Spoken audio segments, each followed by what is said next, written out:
It's early, on a cold winter morning in January. The sun hasn't even risen yet.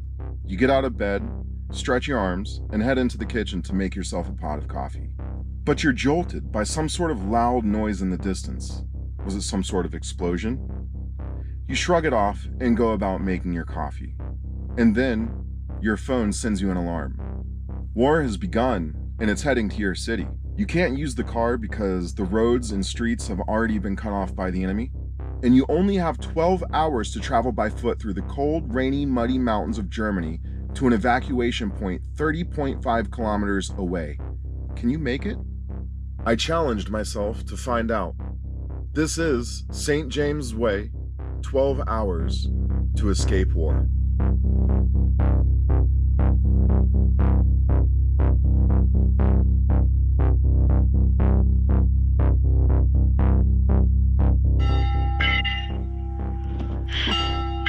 I can hear it.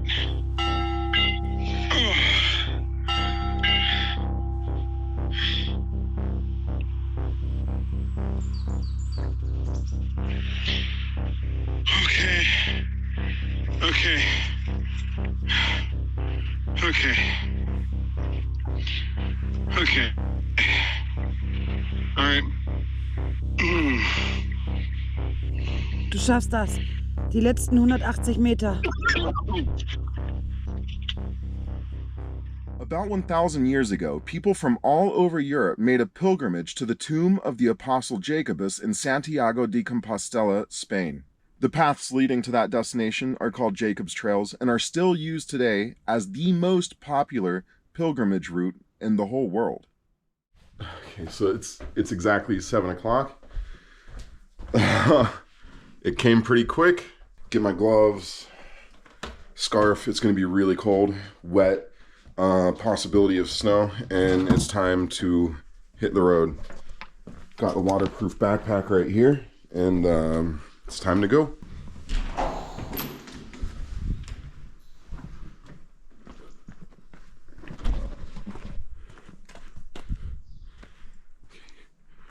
It is dark, quiet, and cold, but I can hear the birds already, so that makes me feel a little bit better.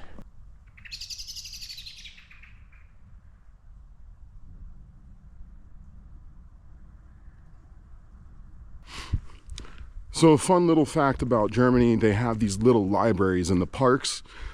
It's based on the trust system where you can basically just come here, pick out a book of your choosing. Melody der Meer, yeah. Looks totally interesting, yeah?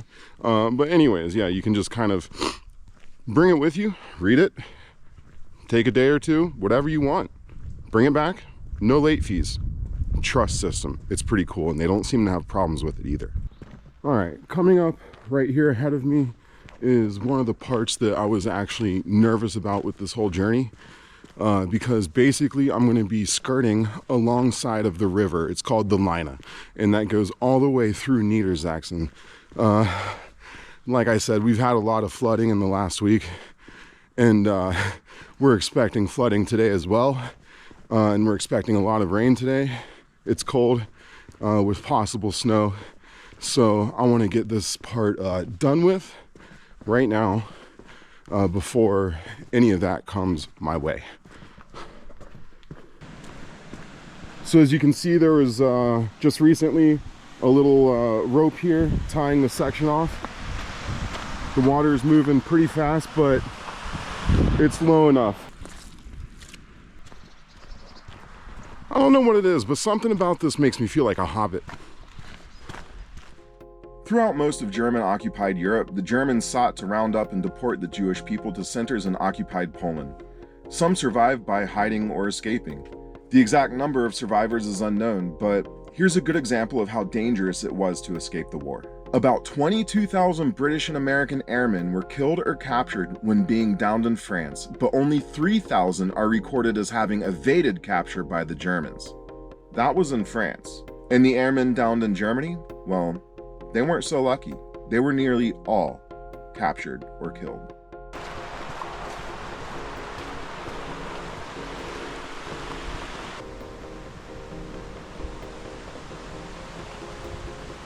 All right, so I came up in this direction from the riverbank here and found these beautiful old abandoned train tracks. Stupid me thought that that was the end of hiking next to the Lina River here. But in reality, that was just the beginning. I'm actually right at the beginning of this, so it's gonna be a little bit longer than I thought. I don't know how much I'm gonna be able to record, but oh, almost fell getting over this thing here. I better pay attention. Tricky. Yeah?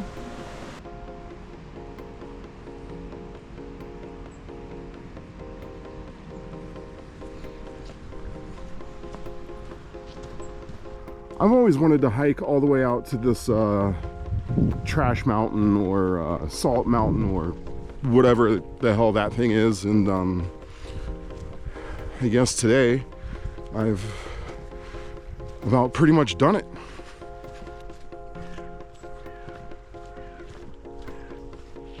Not so easy to walk through. This is the mud that everyone talks about, that really thick heavy mud that you kind of have to just sludge through. And here I am talking to myself again.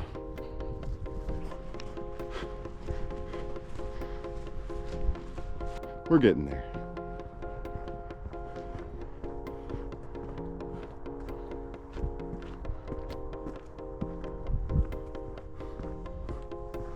A thought just came to my genius brain. I would be totally, this experience, if war was really breaking out right now, I mean, war is always nerve-wracking, but just imagine, you know, there's an enemy that you can't really see, you don't know where, you know they're coming, but look at how open you are here on Jakobsweg at this point. And right here you can see more sandbags for the flooding, and that's pretty much for the zone that I'm coming out of now. So that means I made it through the lowlands without having to go through any water or anything. It was perfect. That was the first part. That was the first part that I was nervous about. The second part is at the end, after I go through Hildesheim, I have to kind of go through the mountains to basically get to safety, and on the other side of the mountains and away from the city and to a little village called Nienstedt. There were two main large waves of refugees escaping the war. The first main wave was in 1942. The survivors were entire families that traveled together. In 1944, the escapees were mostly just young people who had spent the last few years in hiding, most of whose parents were deported to the camps they worked so hard to get away from. Today, everybody has jackets, mountain boots, cell phones with GPS, but that wasn't the case back in the 1940s. Many of the refugees crossed the mountains in city shoes. All of this through the mud, rain, snow, and wind, and so many people died trying. So many people had accidents along the way and never made it. Countless people captured or killed by the opposing forces. And the survivors who eventually actually did make it to Spain oftentimes had frostbite and lost their hand or their foot or even their leg. I fully believe that a lot of people are born and they grow up in this little bubble of safety, and they go throughout every day of their life sleeping in a warm bed with a stomach full of food, not knowing what it is to struggle or not realizing that catastrophe actually happens in this world. I think it's really important to remind people that things can happen in this world. A perfect example is, look at what happened back in 2020. Did you ever think in 2018 or 2019 that just a year later the whole world would be shut down because of something that you couldn't even see with your own eyes? Well, it did. And I hope that was a reality check for a lot of people.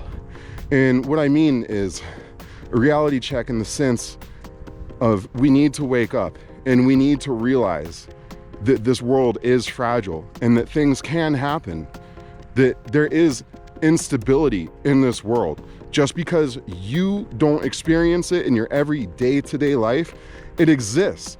And you have to respect that, because if you don't, it can bite you in the ass. And I promise you that. That's really one of the big lessons of anything that I want people to take away from this video. Don't live in fear, but don't live in ignorance either. Really important.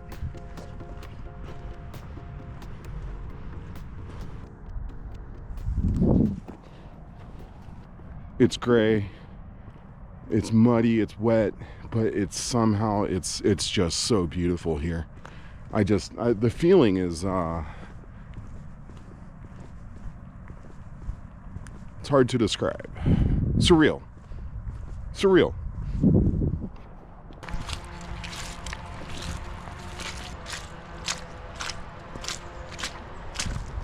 Wet, wet, wet. Luckily my feet are still dry.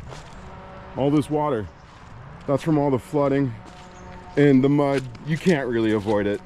I mean, no matter where I'm walking here, I'm walking through the mud at this point.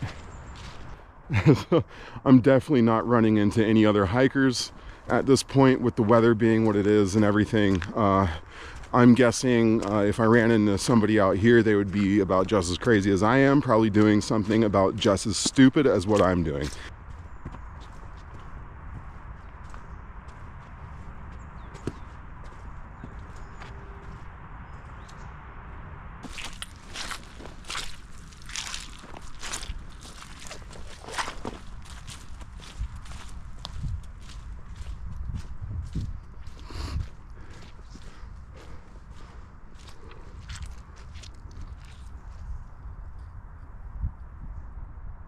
It's 10 past 10 in the morning.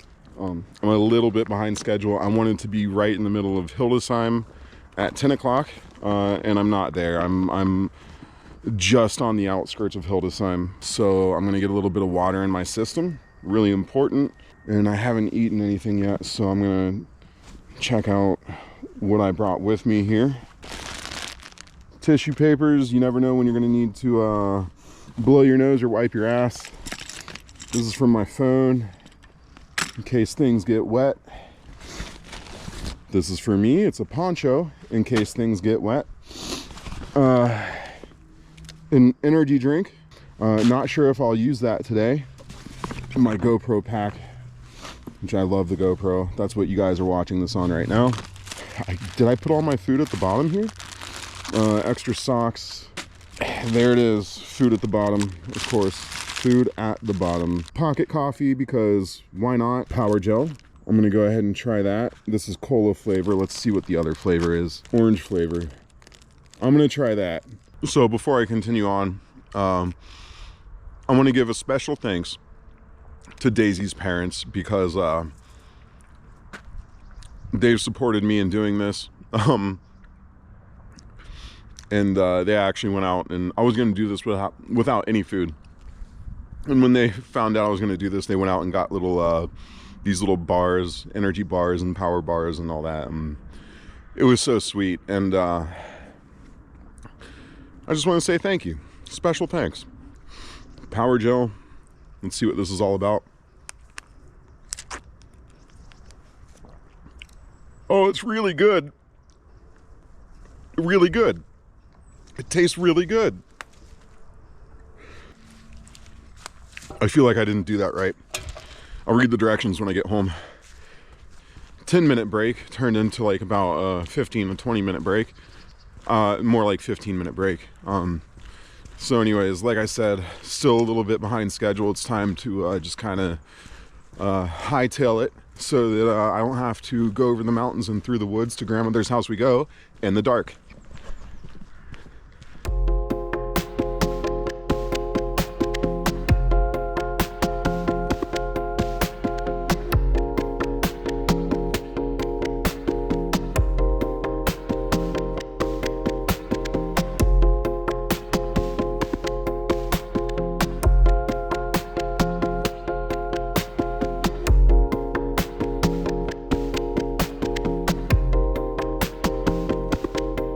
Something that I find very interesting are these stairs right behind me. These stairs are the original path for Jakobsweg. You're supposed to go up these stairs and then go in this direction and then to the right hand side. Right now the stairs are closed. They're really steep, it's really wet. They haven't been worked on in years. Jakobsweg could very easily just go through this path right here, but it doesn't. Instead, it goes up the hill. Why? That's a strategic nightmare. Imagine you're walking down this path, and then what happens? All of a sudden, you're caught in a trap, and on both sides, you have soldiers just basically picking people off in this box down here. That would be a nightmare. So, Jakobsweg takes the high road.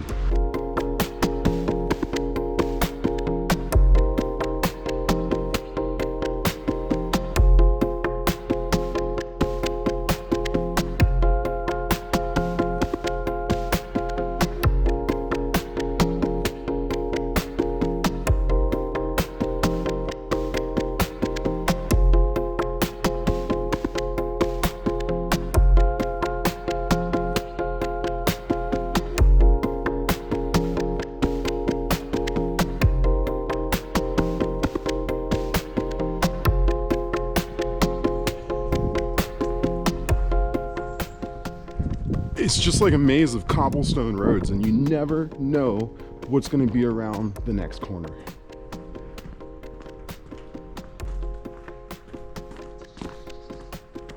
Unfortunately for most refugees, a safe arrival wasn't the end of their trials either. Families were split apart, people of fighting age were imprisoned, and children were sent to orphanages and given away to other families that they never even met before. I had it easy. I had boots that were waterproof, and I had food along the way. I had a nice jacket, and even then, I was cold by the end of it. No matter how far I walked or how hard I tried to build up my body heat, I was just cold inside and out. No other way to put it. And even after I made it to safety and I got into warmth and I tried to eat something, it hurt to eat because my throat was burnt from all of the cold air that I was sucking through as I was trying to make it through all of this mud and this rain and get up these hills to safety.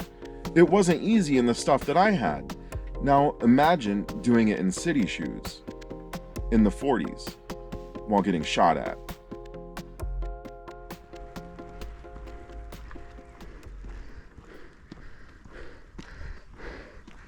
And just like that, I'm done with Hildesheim. It's behind me. I got about one more little village, and then it's the last push through the mountains before dark.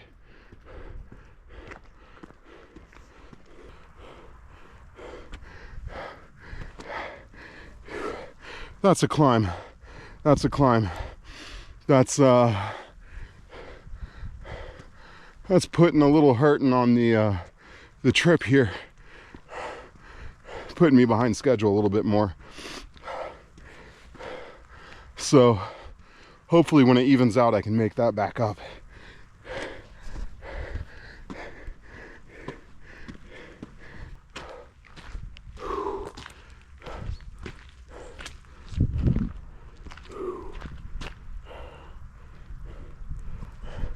You probably can't see that, but that was one hell of a hill. This is my direction.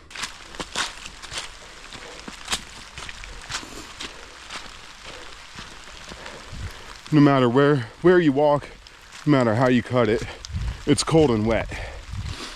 It's miserable. Going uphill sucks.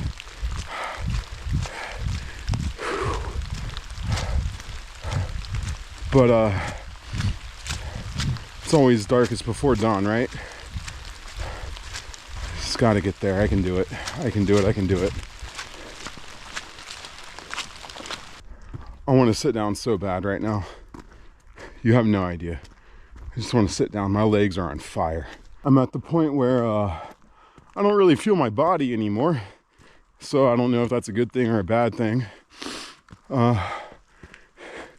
Just when you think the ground is starting to level out, it goes back into another grade uphill.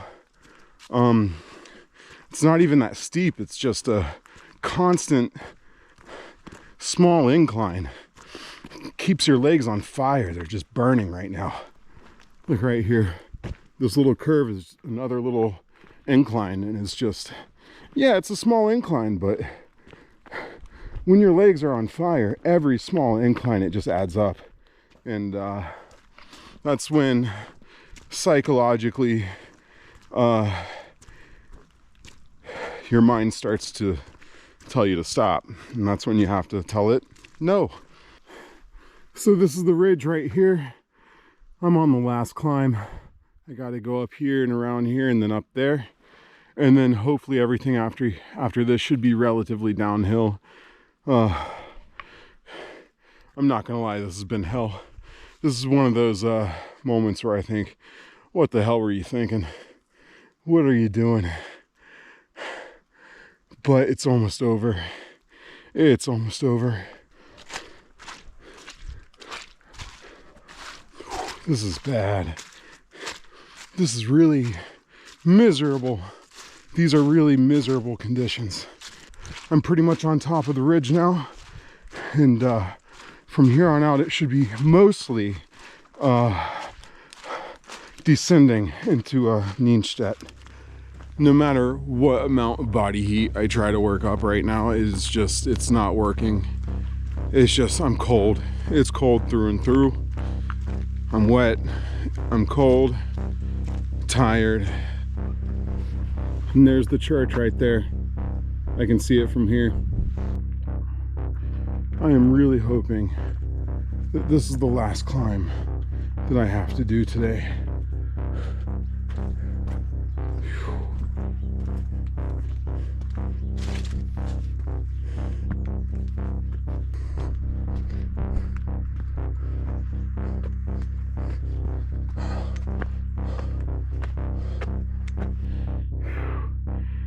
Every step is a struggle, and the church is right behind me.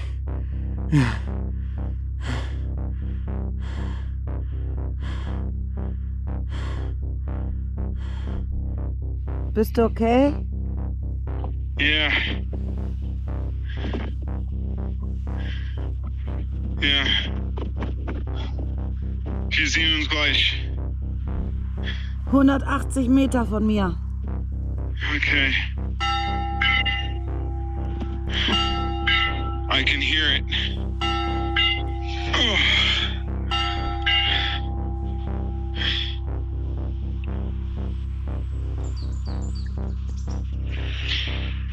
Okay. Okay.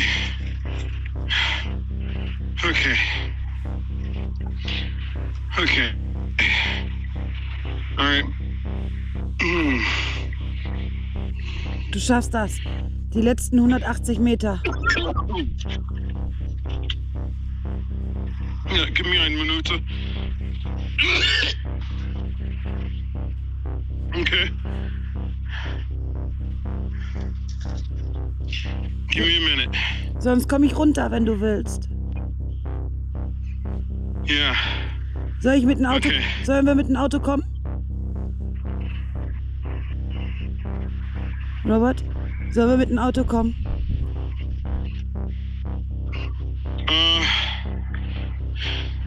No. No, no, no. Okay. Gib mir ein paar Minuten. Ich bin da. Okay?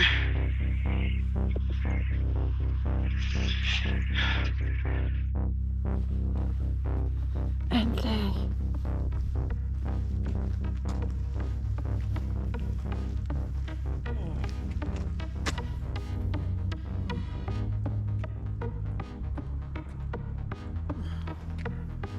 Ein paar Meter. Come on. Come on, babe. I did it.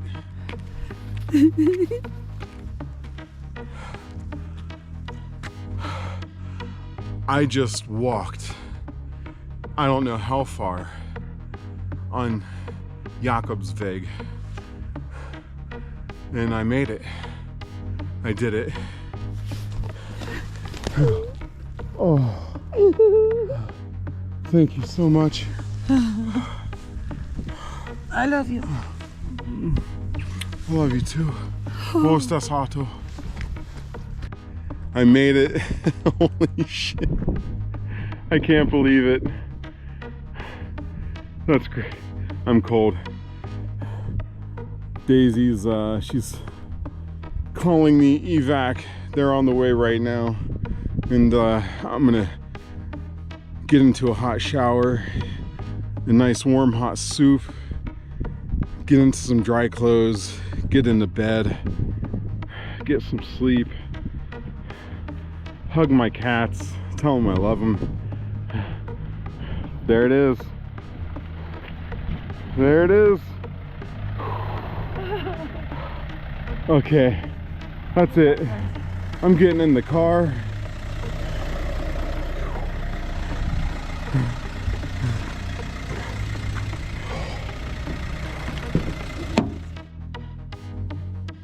All I can say is I'm thankful for what I have. I'm thankful for the safety that I wake up in every morning, the warm bed that I have, the roof over my head, the fact that I can record this and show it to you guys. All of these comforts that we take for granted. This is why it was so important for me to do this, to not forget what could possibly happen. Because if we forget the trials and tribulations that we've been through, then we're destined to repeat them. That's it for today, guys. If you liked the video, make sure to hit the like button. I know it's a little bit annoying to ask, but it really helps out small channels like this one here. Also, go ahead and hit the subscribe button if you like content like this. Each week is a new adventure, and you never have any idea what we're going to get ourselves into. So, until then, I'll see y'all later.